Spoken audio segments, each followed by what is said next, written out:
Hello everyone, hi, this is Mitali. Welcome to evidyarthi.in। चलिए दोस्तों, start करते हैं अपने नेक्स्ट क्वेश्चन के 9। अब क्या है इस क्वेश्चन में? वन वर्ड है, सिर्फ आपको एमसीक्यू की तरह दिया गया है। You have the 4 options. आपको इसमें से जो भी करेक्ट लगता है we need to mark that. ठीक है, चलिए। What is the momentum of an object of mass m moving with the velocity v? तो यहाँ पर हमसे सिंपली सिर्फ इतना पूछा गया है कि मोमेंटम किसी भी ऑब्जेक्ट का क्या कहलाता है। अगर कोई भी हमारे पास बॉडी है, उसका मास m है,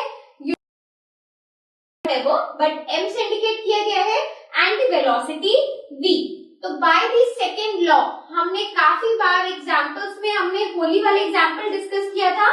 अगर आपने वो वीडियोस नहीं देखे हैं तो आप देखिए कि किस तरीके से हमने होली वाला जो बलून वाला एग्जांपल शेयर किया था कि उससे समझा है कि हमारा मोमेंटम किस पे डिपेंडेंट होता है।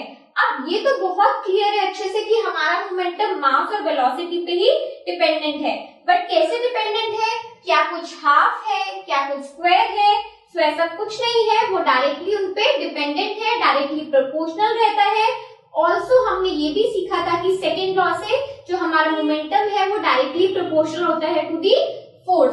तो वो जो फोर्स वाला है हमने फॉर्मूला सीखा है ma, उस टाइप के क्वेश्चंस भी आपको आ सकते हैं। प्लस जो भी रिलेशन हमने फोर्स और मोमेंटम के बीच में सीखा है वैसा भी आपसे पूछा जा सकता है।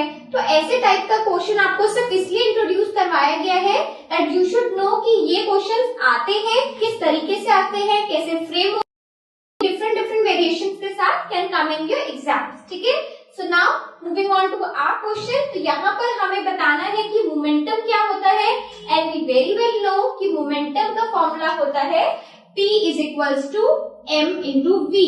यानी कि हमारा जो बॉडी का, किसी भी बॉडी का जो मोमेंटम होगा वेलोसिटी पे डिपेंडेंट होता है। ठीक है, so here the fourth one that is the D part is the right answer. Fine, चलिए मूव करते हैं अब अपने नेक्स्ट क्वेश्चन की तरफ। चलिए अब देखते हैं हमारा क्वेश्चन नंबर 10 क्या कहता है। क्वेश्चन में क्या है?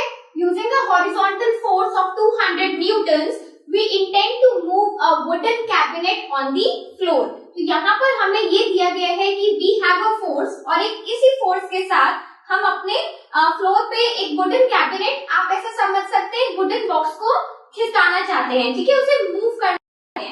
तो सबसे पहले हम इसमें क्या करते हैं, फिगर के साथ इसे पिक्चर की तरह देखते हैं कि इसमें बेसिकली क्वेश्चन में क्या हो रहा है। सो फॉर सपोज कि मेरे पास ये कोई भी वुडन कैबिनेट हो गया and now this is the floor. तो यहाँ पर उसको मूव करना है। ठीक है, again a person is being doing this, मतलब कि कोई फोर्स लगा रहा है इस पे। तो फोर्स हमेशा इसी डायरेक्शन में लगाई जाएगी जिससे कि मैं अपने जो वुडन बॉक्स को आगे मूव कर सकूं। ठीक है, चलो चेहरा भी बना देते हैं, फिर बोलोगे मैम आधा अधूरा है। ठीक है, सो अब इस वुडन बॉक्स को आगे मूव किया गया है। अगर मूव किया जाएगा so then there will be a frictional force which is being applied on the cabinet. Frictional force which will be the opposing force from the floor. तो आपके फ्लोर से एक अपोजिंग फोर्स इस डायरेक्शन में आपके box पे जरूर लगनी है।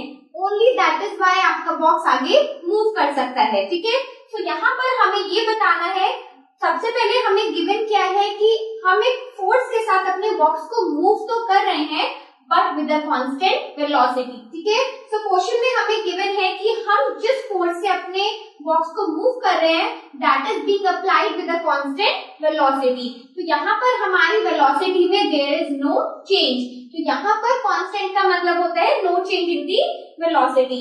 अगर हमारी वेलोसिटी कांस्टेंट है then they are asking that what is the frictional force being applied on the cabinet। तो फ्लोर के द्वारा जो फोर्स एक बॉक्स पे लगाई जाएगी वो हमें फाइंड आउट करनी है। ठीक है, so we need to find out the frictional force. तो हमें ये वाली फ्रिक्शनल फोर्स क्या करना है, फाइंड आउट करनी है। ठीक है, तो चलो एक बार देखते हैं कि इसमें हमें जो भी गिवन है क्वेश्चन में उससे हमें क्या मिल पा रहा है। ठीक है, चलिए वेलोसिटी कांस्टेंट है, तो वेलोसिटी कांस्टेंट का मतलब है it is not changing. If the velocity is not changing, that means हमारा जो एक्सेलरेशन हो जाएगा वो 0 हो जाएगा। जल्दी से मुझे बता दो है कि एक्सेलरेशन हमारा 0 होने वाला है। क्योंकि वेलोसिटी चेंज ही हम क्या निकालते हैं, एक्सीलरेशन है, ठीक है। और अगर velocity is not changing that means हमारा एक्सीलरेशन यहाँ पर 0 हो जाएगा। तो आप देखो अगर एक्सीलरेशन 0 है तो we can not find out any net effective force, ठीक है। क्योंकि वेलोसिटी चेंज नहीं हो रही है, दोनों तरफ से हमारी जो नेट इफेक्टिव फोर्स होगी वो कैसी होगी, 0 होगी, बैलेंस्ड होगा, ठीक है। तो यहाँ पर क्या आंसर होने वाला है, by the Newton's third law.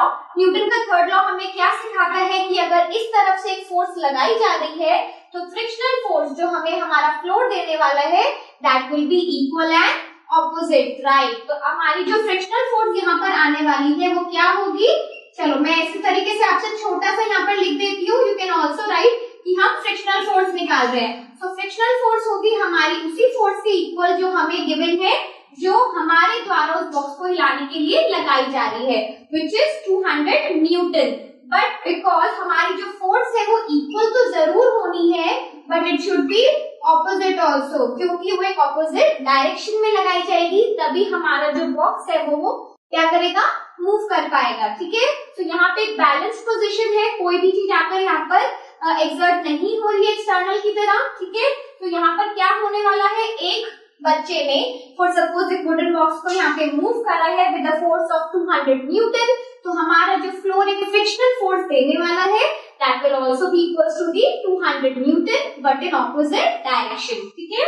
तो आपको समझ आया कितना कंसेप्शनल क्वेश्चंस था, किस तरीके से नॉलेज को चेक किया जा रहा है।